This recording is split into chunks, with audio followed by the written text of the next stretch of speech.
AP మద్యం కుంభకోణం case విచారణ ఇప్పుడు మరో కీలక దశకు చేరుకుంది.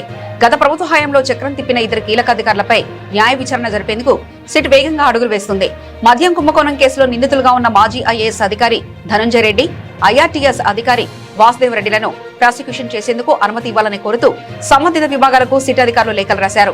అవినీతి నిరోధక చట్టంలోని వివిధ సెక్షన్ల కింద ప్రభుత్వ అధికారులపై న్యాయ విచారణ జరపాలంటే వారు పనిచేసే విభాగాల నుంచి ముందస్తు అనుమతి అవసరం. ఈ నేపథ్యంలో ధనంజయ రెడ్డి ప్రాసిక్యూషన్ కోసం డిఓపిటికి, వాసుదేవ్ రెడ్డి కోసం ఐఆర్టీఎస్ కు సిట్ లేఖలు రాసింది.